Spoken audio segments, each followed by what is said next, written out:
Good evening, ladies and gentlemen, and welcome to the 697th edition of the Feuerstein's Fire American Soccer Show. I'm your host, Daniel Feuerstein. I'll give you American perspective of our clubs, leagues, players, national team, and other fabulous moments. Get your daily reading from me and other writers over at Beyond the 90, at beyondthe90.substack.com, and locally at baddogsports.com. Chat room is open over on YouTube. Come on in, discuss amongst yourselves if you like, and I'll try to give you my opinion, and of course, everything that I believe in American soccer at the best of my abilities. As we go ahead and prepare to talk about tonight's episode, which is, of course, the North Carolina FC debacle. Just waiting for my colleague, Kartik Krishnaiyer, to join me tonight. Until then, something just popped up real quick. I'll be right back. Just give me one moment, please, and I will be right with you. Apologies about this, but I'll be right back.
Hello, everybody. I'm glad to be back with you now. I apologize about that. Sometimes these things happen. I get a little bit of information that I have to attend to, and I don't like this as much as you do. I really apologize about this.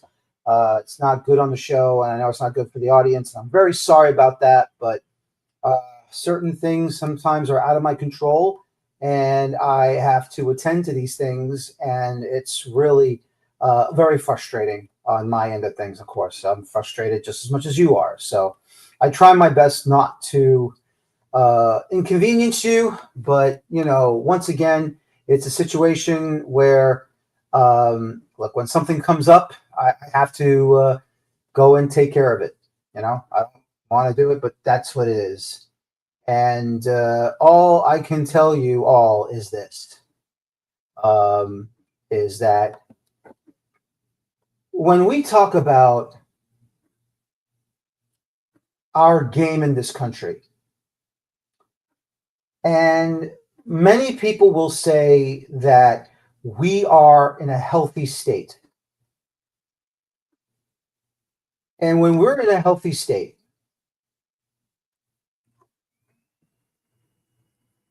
then everything works together. Everything is good.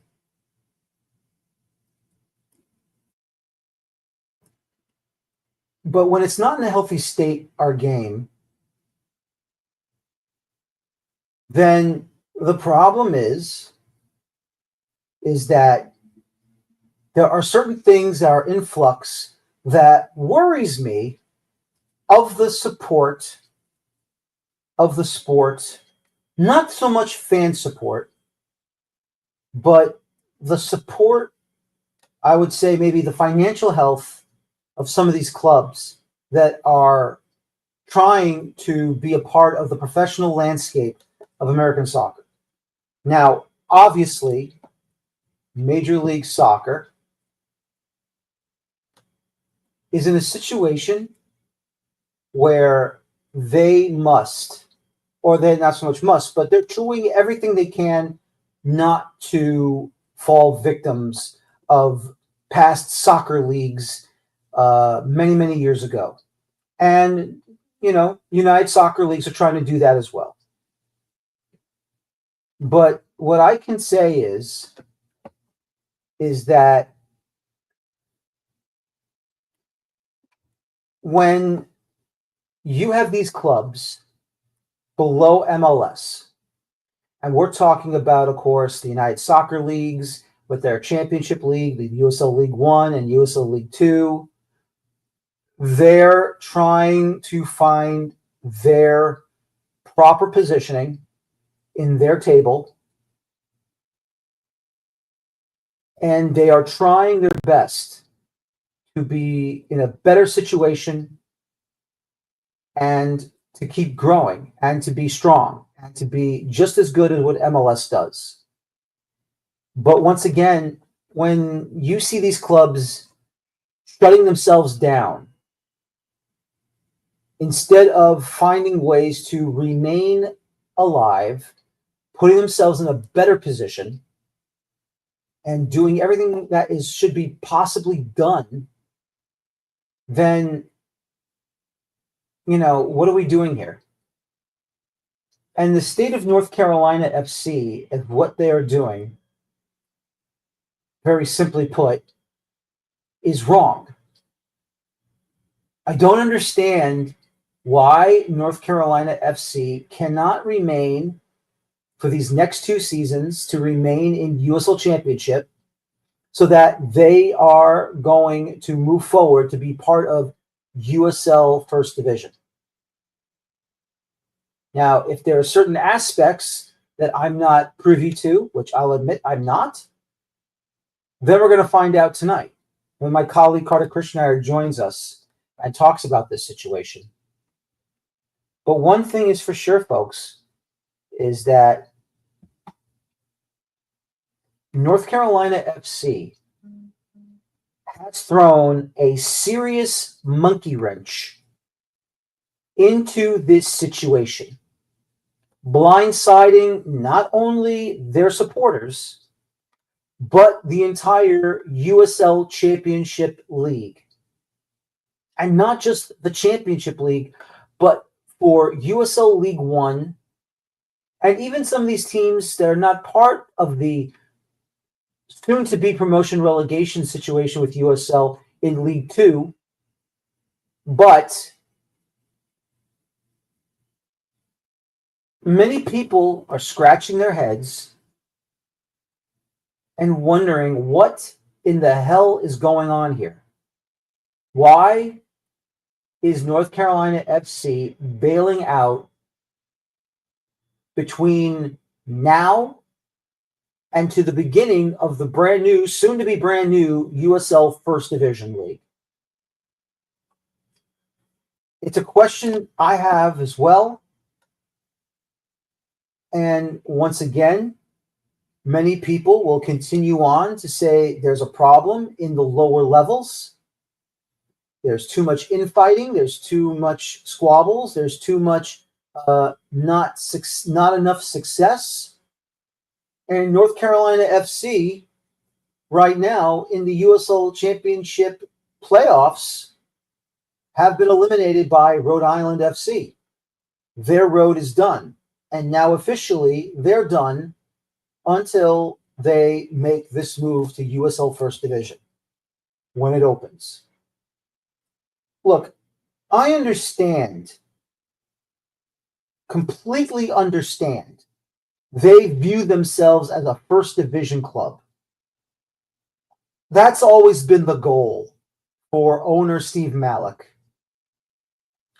He views his club to be a First Division club. When he agreed to sign off to bring in promotion and relegation, he needs to have the full understanding that once that's implemented and activated, and they do get relegated back to Championship League, they cannot cry foul. They cannot and should not put themselves in a position to assume they deserve to remain in First Division forever and ever and ever. And then we're going to see what that club is truly made of. This is what USL signed up for. This is what they wanted. This is what they are looking for. And honestly, they have nobody else to look at but themselves right now, because they will be and will have promotion relegation within themselves. Pro rel in a closed league system. But once again, this is the only thing they can do. This is the only thing they're able to do right now. Shut their doors, temporarily they claim, for 2 seasons. Will they be looking for a new owner? Will Malik sell? I don't know. Or is he truly just going to shut them down, look for some space to build a brand new stadium and leave First Horizon Stadium in Wake Med Soccer Park and move over to Raleigh? Do I know what's going on? No, I don't know what's going on. I'm just as shocked and surprised as most of you are. But when we get ready to talk, we get ready to discuss these issues that have popped up out of the blue, out of nowhere, we're definitely going to find out what the situation is and why all of a sudden Steve Malik has decided to blindside not just his own supporters, but everyone across the board at USL Championship, USL Soccer HQ, and of course those pundits that covers and calls the games for USL on both CBS Sports and ESPN. But I will say this, folks. There is a lot of questions that need to be answered. And I, for one, am not happy that Steve Malik has gone this route. I wish he would just turn around, say, I changed my mind. We will bring the club back, remain in the USL Championship League for these 2 seasons, and then we will make the move to USL First Division. Until then, we have a lot of questions. Hopefully we'll get some answers. And as we ready to give you those answers, joining me right now, my good friend over at Beyond the 90.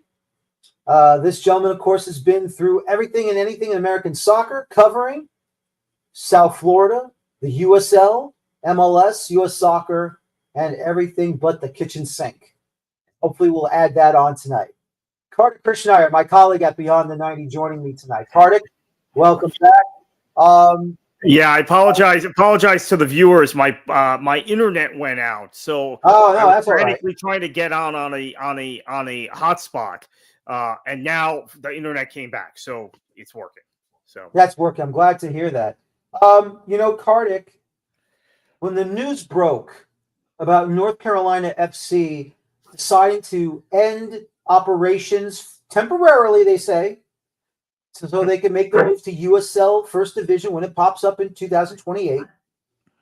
Did that make you angry and upset and just question the whole situation that we have of this club right now? Yeah, and it's kind of a very par for the course for Mr. Malik. This is the sort of thing, Daniel, we've seen him pull before, and I understand he had some leverage with the league in terms of when NASL collapsed and he was the team. And when he moved North Carolina FC over in 2017, he was actually the move that collapsed the NASL. Tampa Bay and Ottawa moving the previous year had not collapsed the NASL. That had just made the NASL much weaker and given USL co-D2 status. So my understanding is when he came into USL, he got these sorts of concessions, which were you can self-relegate, you can come back to D2 within a period of time. There were certain cost waivers. He didn't pay the full price to get in. He didn't have to pay the full price to come back. And he had a set number of years on his franchise agreement, which expired in 2025. It was from what I understand, an 8-year agreement that he signed with USL. This is year 8. Now, that having been said, I am told both the league and all of the players were caught off guard. And under the USL CBA, those players are now free agents.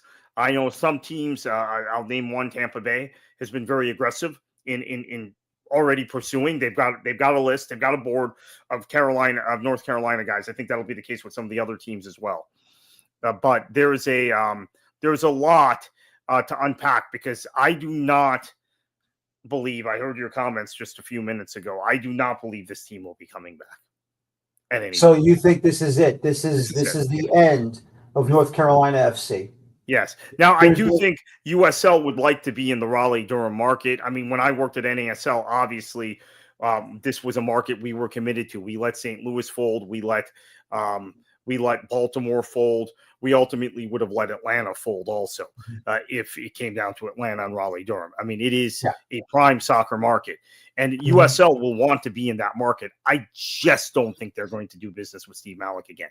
Now, if Malik were to sell North Carolina FC, that would be different. But I know, in fairness to Steve Malik, he has been able to take on additional investors with the Courage, with the women's team.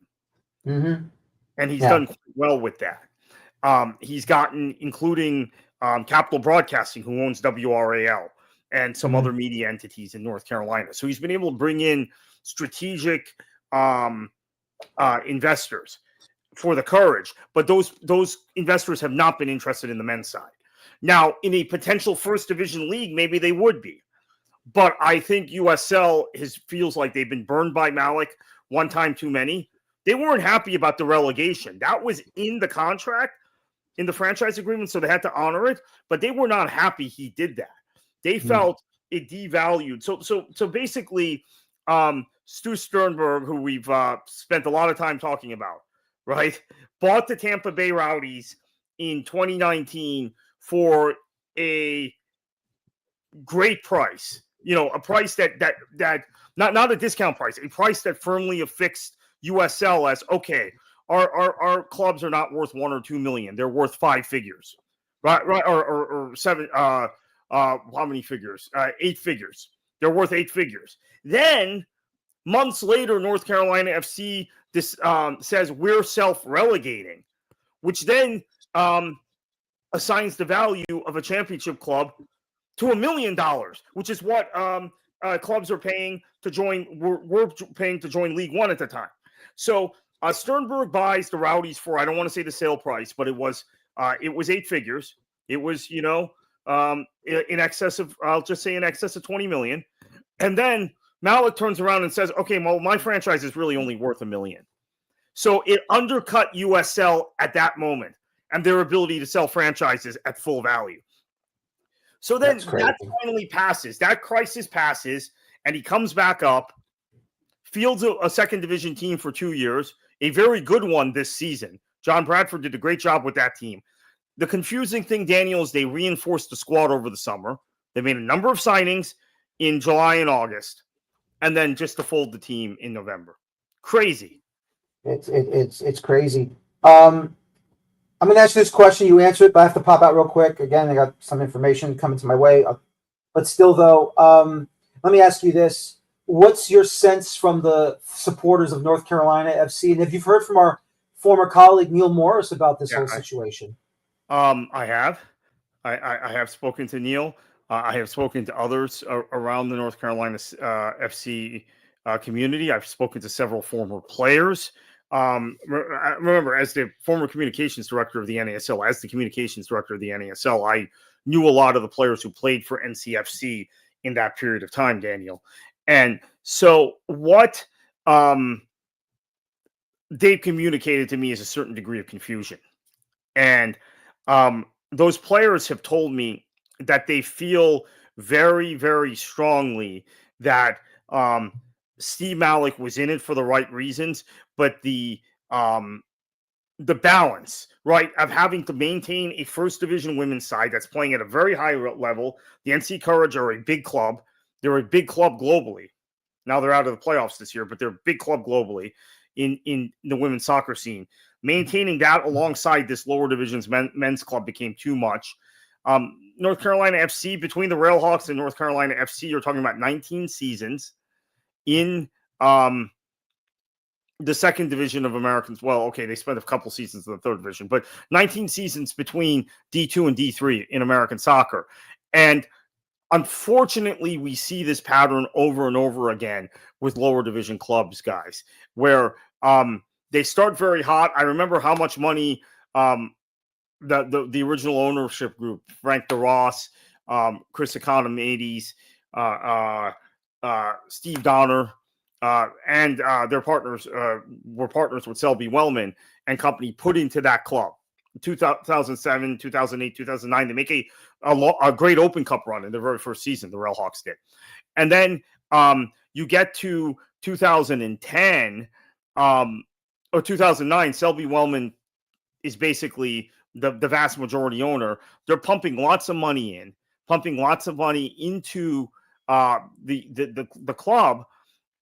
And then they run into money problems at the end of 2010. They make it all the way to the finals of the USSF Division II, but then they run into money problems. And those money problems forced us in a bad position. I was the comms director for the NASL at the time. We lost our sanctioning for a couple of weeks. USSF pulled our sanctioning because of the poor financial and fiscal health of the Carolina Railhawks. We get our sanctioning back only provisionally at the USSF AGM. We have to sit out the Open Cup because of that situation. Traffic Sports comes in. They have to run the team for a number of years.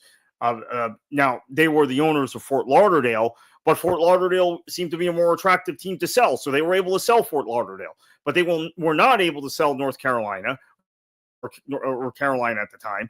And then the FIFA scandal hits. They have to unload the club. And ultimately, what happens is that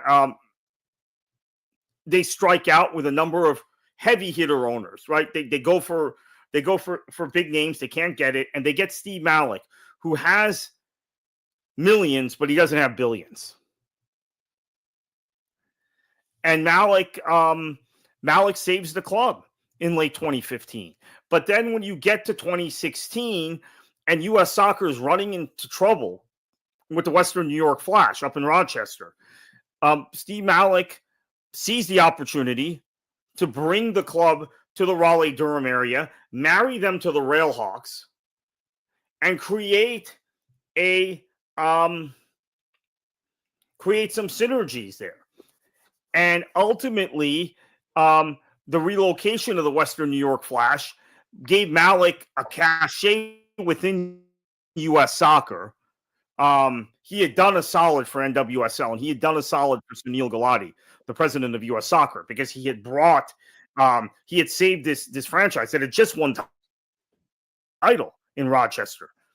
Brought them to North Carolina, and they were a dominant team the first few years under Paul Riley. We don't want you to get into Paul Riley, right? We know what happened with him, and we know what all about the scandals in NWSL.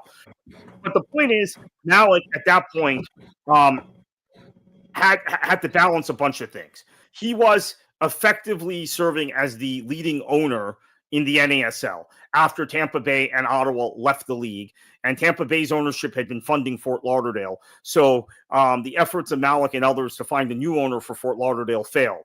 They couldn't find a new owner for Jacksonville. Jacksonville had to be taken over by the league. And then the New York Cosmos almost went under. This is often forgotten. Seamus O'Brien Company had bankrupted the team. They were relying on Ricardo Silva, the owner of Miami FC, to fund them. Joe Baroni, our late friend, mutual friend of ours, Daniel, says, hey, I know Rocco Camiso. He brings Rocco Camiso in, saves the Cosmos, and along with Malik's leadership, they save NASL collectively. But then Malik and Camiso clash, as played out on your show, Daniel, many years ago, when came on and shared his opinions of Steve Malik. Malik at this time begins to play the field. He's positioning himself with Sunil Gulati. He's done a solid for Sunil, saving Western New York, relocating the team, and he's playing footsie with USL. So he gets himself a seat on the board of US Soccer, and he can't juggle all this stuff. They launch an expansion bid. That's when they rebrand the team North Carolina FC in MLS expansion bid. And Malik, it has been conveyed to me by a former player at the Railhawks or at North Carolina FC, that when Charlotte got awarded an MLS team and Malik didn't see that coming, they felt they had done all the things they needed to do. They felt they had the better market. I would argue, Charlotte has proven itself now, but I would have argued at the time that Raleigh-Durham was a better market than Charlotte. The Triangle was a better market than Charlotte for soccer.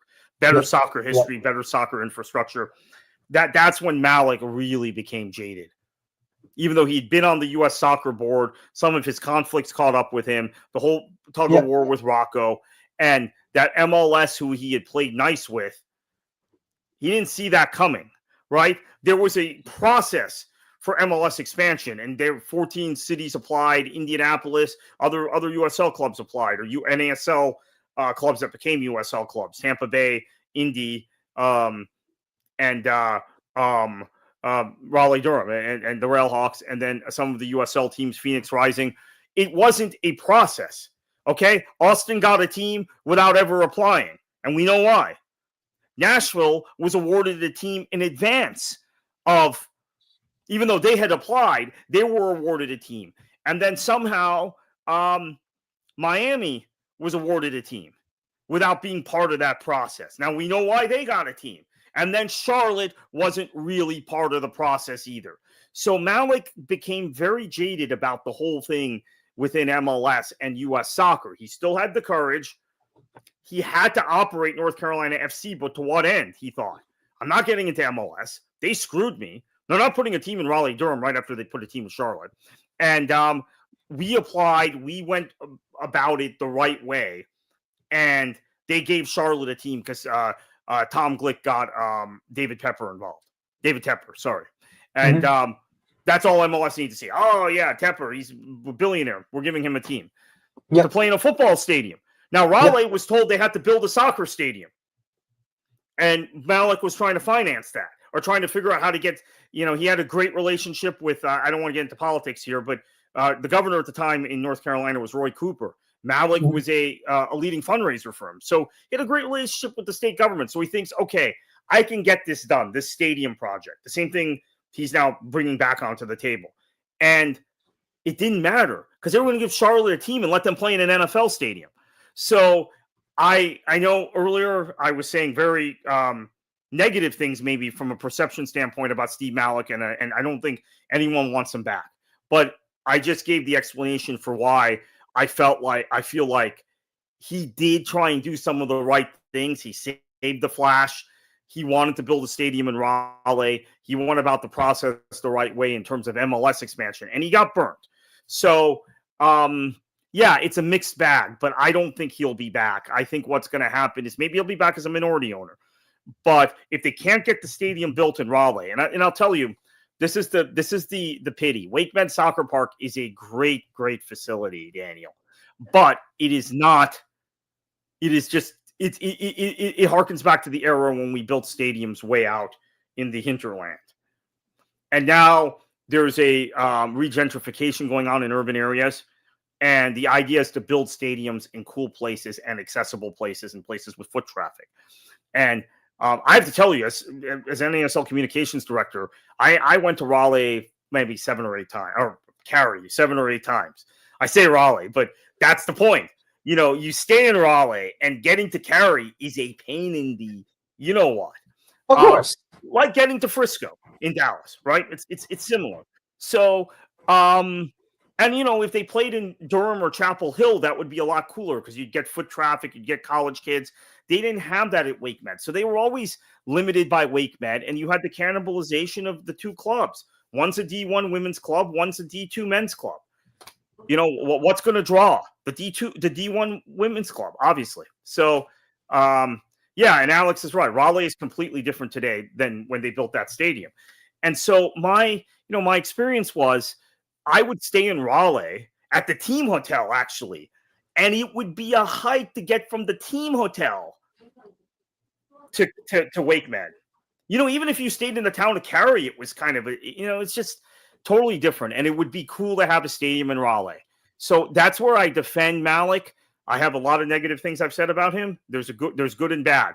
But I think he wanted to build a stadium in Raleigh and could not get that done because Charlotte was given an MLS team without having to build a stadium, which goes back to your pet peeve for 15 years, Daniel, or since Seattle got led into MLS without having a stadium, right? It was since that one. So what? Exactly. That there are these teams that are connected to NFL teams or Major League Baseball teams, right? The Yankees that are that are allowed into MLS without building a soccer-specific stadium. There are other clubs that are required to build.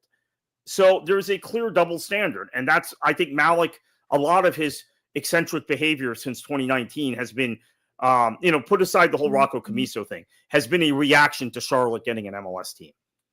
And not to go off point here, but, in recent articles I read yesterday, the Vancouver Whitecaps don't have a place to play at the end of this season. Right, correct. They are out of BC place. And Don Garber comes, you interview Don Garber, goes, I blame myself for not paying attention to the Whitecaps' needs. Yeah, we know it's his fault because did they expect the Whitecaps to be all of a sudden this good? Of course he doesn't think that because he only concentrates on the teams that are supposed to be the special ones. Yeah, and I think that I'll tell you, it's even more sinister than that, Daniel. They thought they could relocate the Whitecaps. Exactly. Potentially to Indianapolis to put Indy 11 out of business. Yep. And now it's very difficult to do that, given the surge of popularity. Vancouver is a World Cup host city, among other things. So I think that there's keep an eye on Montreal also, because I think that there's this thinking that they could move either Vancouver or Montreal into the U.S. to try and take out Indianapolis specifically. That would be the market specifically they're trying. I don't see Montreal leaving, to be honest with you. I don't see Montreal moving out of Canada. I think the Saputos would have to sell. Yeah, no, that would be what it would be. Yeah.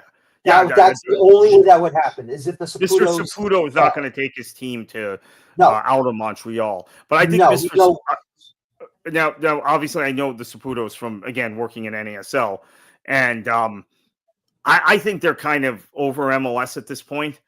It's been very difficult for them to get sponsorships locally. It's not, they compete. He owns obviously a club in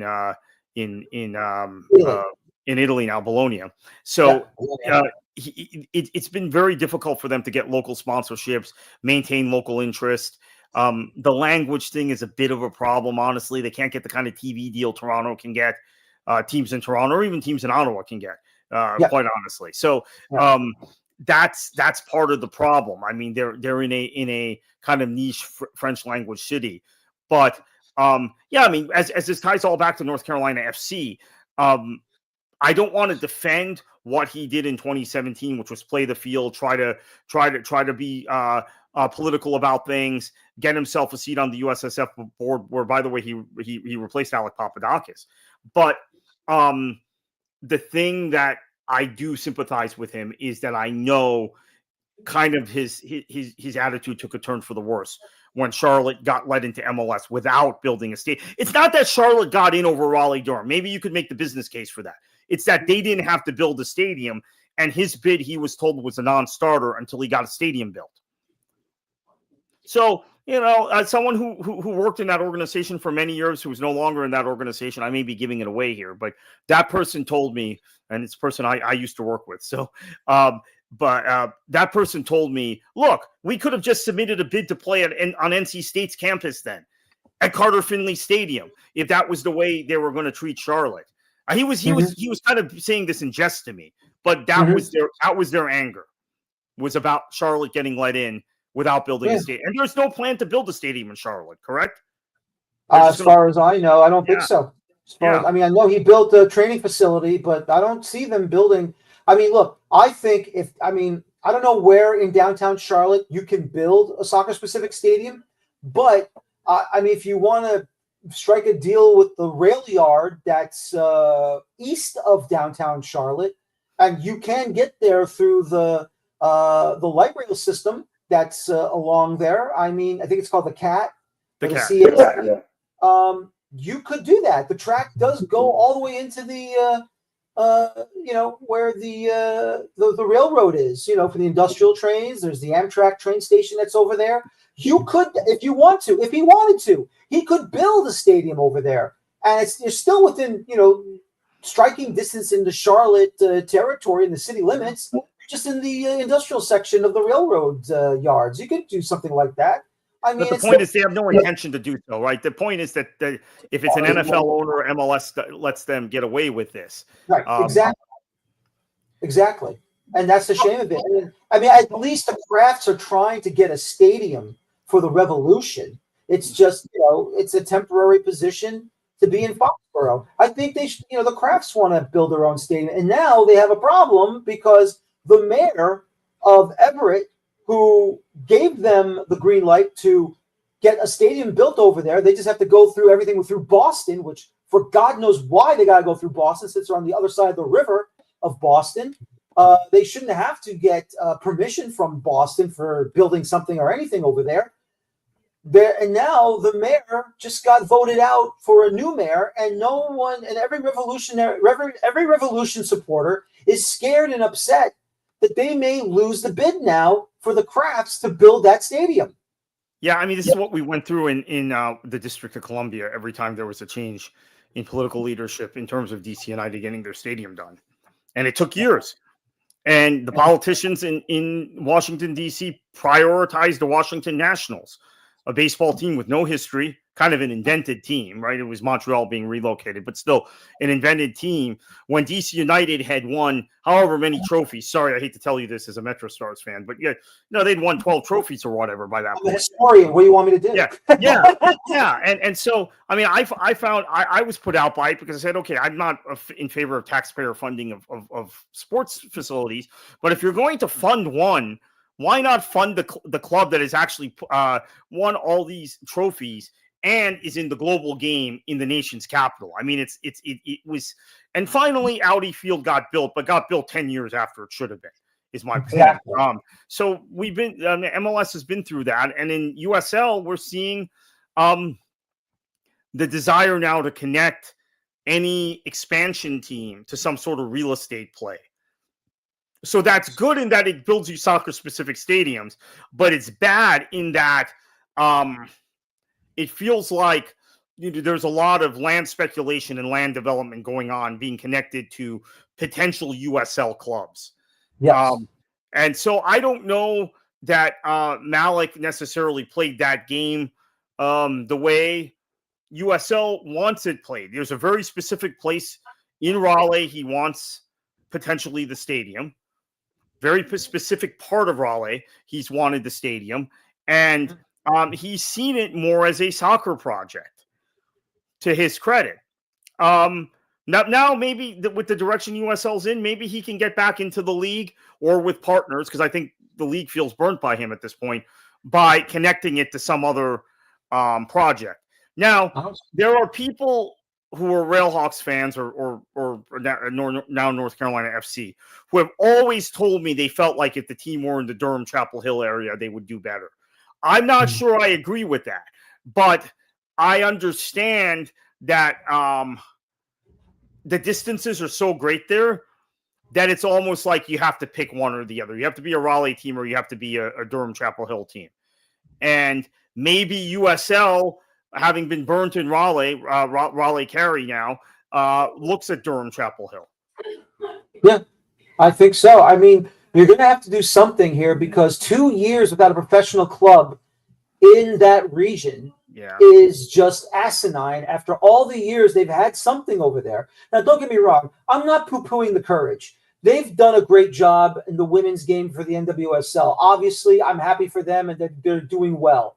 But look, something has to give and give more boost to the men's team. Something has to give. They've always had a team there.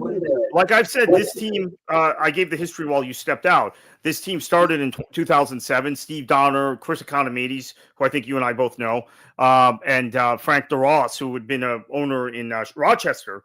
They were all involved with bringing soccer back there, men's professional soccer. The Carolina Dynamo had lasted in the professional ranks till 2004, 2005, and then relegated to PDL. So they've always had a team, is my point. Yeah. There was like 1 year they didn't have a team. In either do D2 or D3, going back to the mid-90s.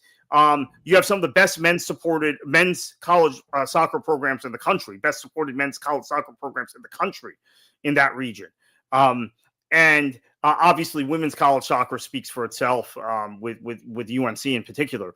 So it's really a horrible place to not have a professional men's team. Yeah, and I hope it gets done. I hope there's a chance for them to be in the D1 league. It felt like it would be an anchor market now that MLS is not going to go in there.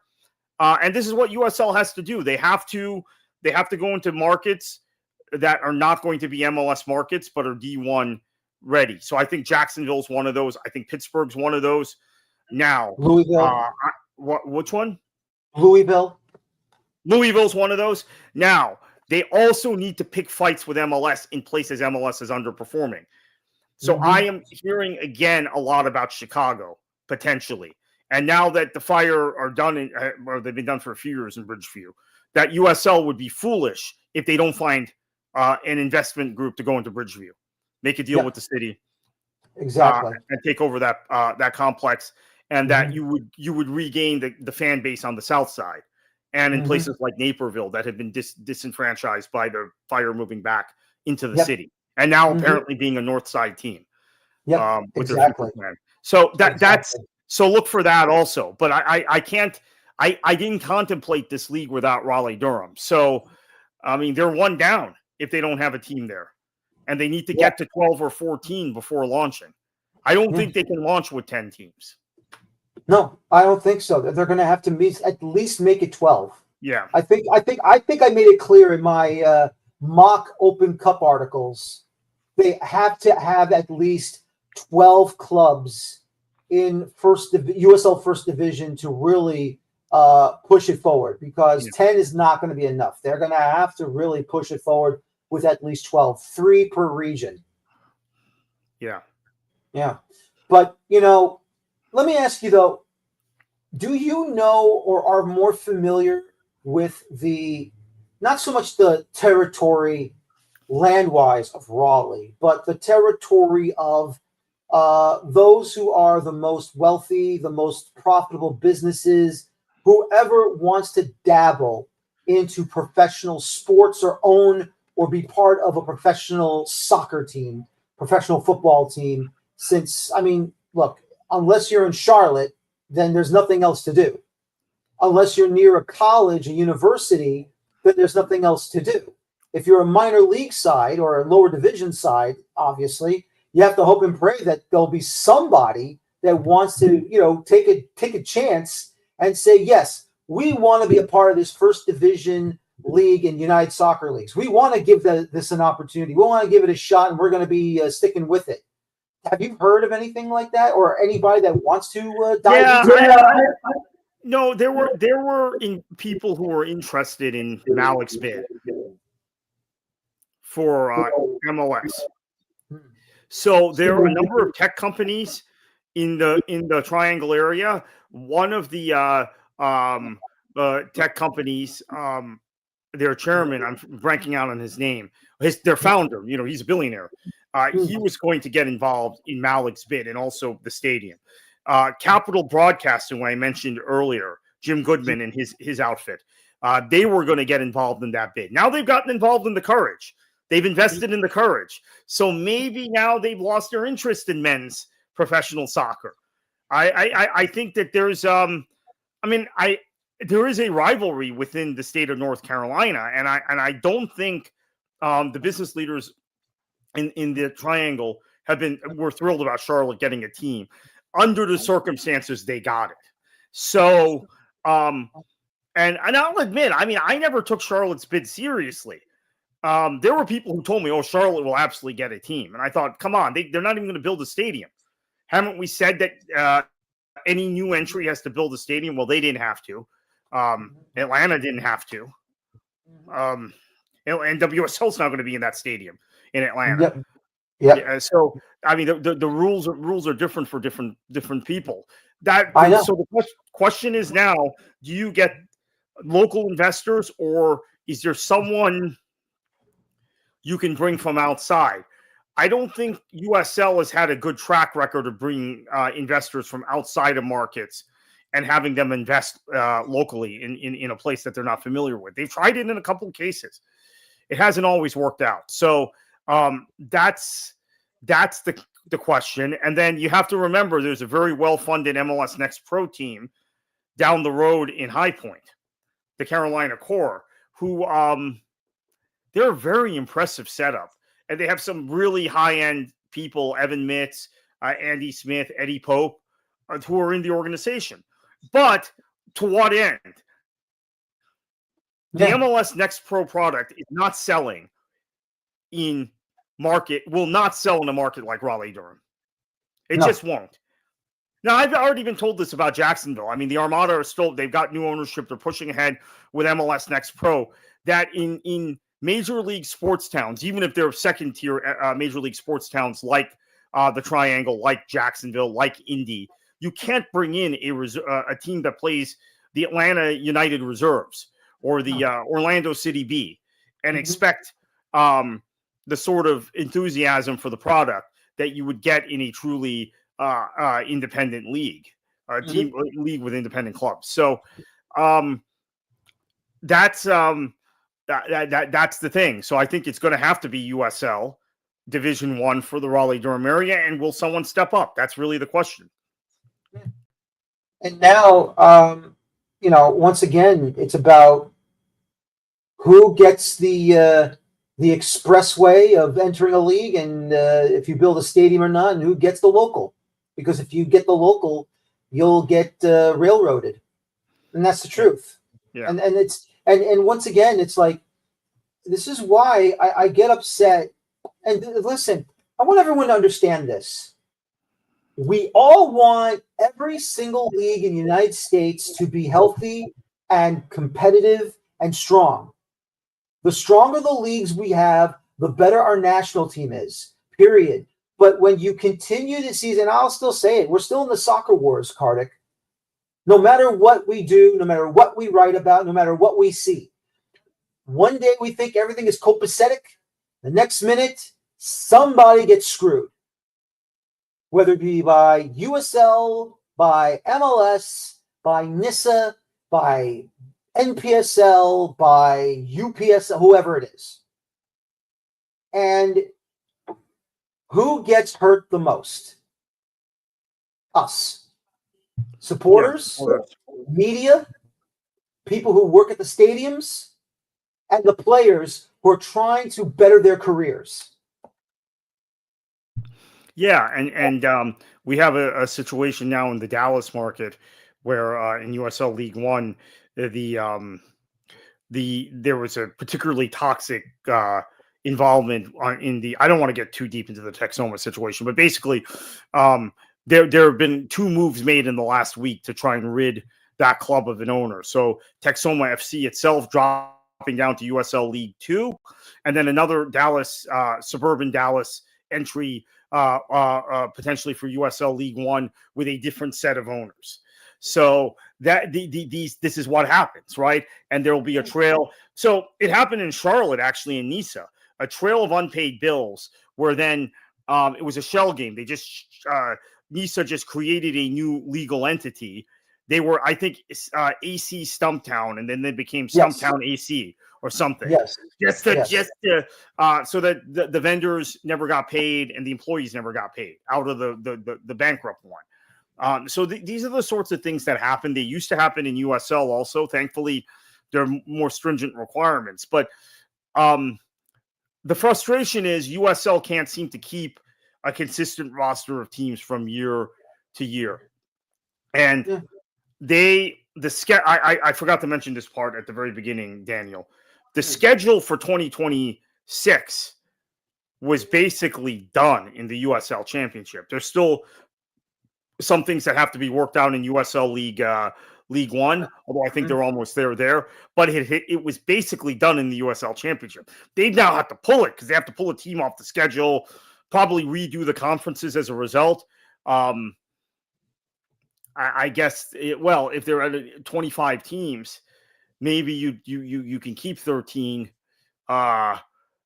Maybe Birmingham doesn't have to move to the West. You stick with 12 in the West and 13 in the. It just creates all kinds of problems, honestly. Yeah, no, it does. It does. It was going to go from 25 to 26. Now they're down to 25, and then the question is, some of these expansion teams that are ready to come in 2027. Do you ask one of them that's going to be an Eastern Conference team? Can you start a year early? I don't know if it'll happen. No, and I'm only guessing here, but I don't think it will happen. There are only 2 teams ready to go for 2026, which are Jacksonville. I was just up there a few days ago with them when they made their coaching announcement, and then Brooklyn. Those are the only 2, and I've been in contact with Brooklyn FC. They've started their scouting. They're going to begin to sign players very shortly. Those are the only 2 teams that are ready to go. I mean, Santa Barbara isn't ready. I don't know if they'll ever be ready. The Ozark team in Rogers, Arkansas, they're making progress, but it's 27. Buffalo, Peter Marlette, probably 27 also. So there isn't anyone. So they've got a problem. I don't know how they solve it. I mean, they're having an odd number of teams for next year. Yeah, I know. It's just craziness. And I just don't understand how all of this is just falling apart so fast. But anyway, Kartik, I appreciate your time as always. And look, all we can do now is just sit back, watch what happens. We get to the USL Championship Cup final and see if we get a new champion. That's all we can do right now. Yeah, Daniel, thank you. And thank you to everyone for contributing. Alex, thank you for asking a question. Alex Ashton, by the way, League 1 savant. I mean, just as good as it gets covering USL. It really, really does. And Alex, thank you very much again for being on the show. Ladies and gentlemen, this will do it for tonight's Foolishness Fire American Soccer Show for Kartik Krishnaiyer. I'm Daniel Feuerstein. And as always, please enjoy your football. Have a good night. Take care. And talk to you tomorrow night. Bye-bye for now.